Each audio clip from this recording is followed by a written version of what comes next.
검찰이 조금 전 윤석열 대통령을 구속 상태에서 재판에 넘기기로 했습니다. 검찰을 앞서 두 번에 걸쳐 법원에 윤 대통령의 구속 기간을 연장해달라고 요청했지만 두 번 다 법원은 불허했죠. 오늘 오전 전국 검사장 회의까지 소집해 의견을 모은 결과 심우정 검찰총장은 구속 기소로 결정했습니다. 이로써 윤 대통령은 현직 대통령으로는 처음으로 구속 상태에서 재판을 받게 됩니다. 자세한 내용 현장 연결해서 들어보도록 하겠습니다. 이혁재 기자, 검찰이 결국 구속 기소로 결정했는데 자세히 전해주시죠. 네, 조금 전 오후 7시쯤 검찰은 윤 대통령에 대해서 구속 상태로 재판에 넘기겠다고 밝혔습니다. 오늘 오전 10시쯤 전국 검사장급 이상 간부 회의까지 열면서 검찰은 윤 대통령에 대한 처분을 어떻게 할지 고심했었는데요. 석방이냐 구속 기소냐 선택지를 두고 회의를 했는데 검찰 간부들 다수가 구속 기소를 해야 한다는 의견이 나왔던 것으로 알려졌고 결국 검찰은 구속 기소 결정을 내렸습니다.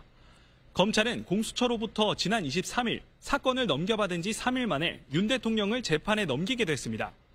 검찰은 이미 주요 계엄군과 경찰 지휘부 수사를 마무리하고 구속 기소한 만큼 윤 대통령 내란 혐의 역시 구속 상태를 유지해야 한다는 판단을 한 것으로 보입니다. 또 이미 기존에 구속 기소된 주요 계엄군, 경찰 지휘부에 대한 수사 기록이 탄탄한 만큼 공소 유지에 어려움이 없을 것이라는 판단입니다. 그러면요, 윤 대통령을 기소하면서 검찰이 적용한 혐의는 뭔가요? 네, 검찰은 공지를 내면서 구속 기소 결정에 대한 사유와 적용 혐의도 함께 설명했는데요. 검찰은 윤 대통령이 여전히 증거인멸 우려가 해소되지 않았기 때문에 1차 구속기간 만료 전 구속 기소를 한다고 밝혔습니다. 적용 혐의에 대해선 내란 우두머리 혐의라고 밝혔는데요.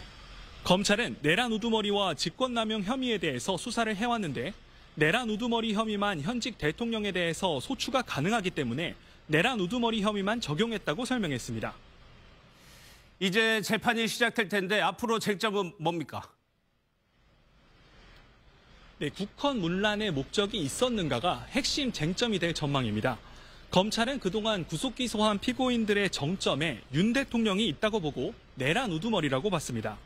국회의원 체포조 운영과 국회 봉쇄에 얼마나 관여했는지가 관건으로 보이는데요. 윤 대통령 측은 이 같은 지시를 내린 적이 없다는 입장을 밝혀왔습니다.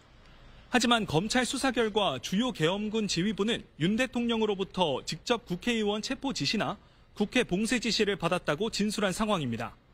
공수처는 윤 대통령에 대해 한 차례 조사를 벌였지만 별다른 성과를 얻지 못했는데요. 윤 대통령의 신문조서를 작성하지 못한 검찰이지만 그간의 수사 기록과 증거를 토대로 법정에서 윤 대통령의 관여 정도를 입증할 전망입니다. 지금까지 검찰 특별수사본부에서 MBN 뉴스 이혁재입니다.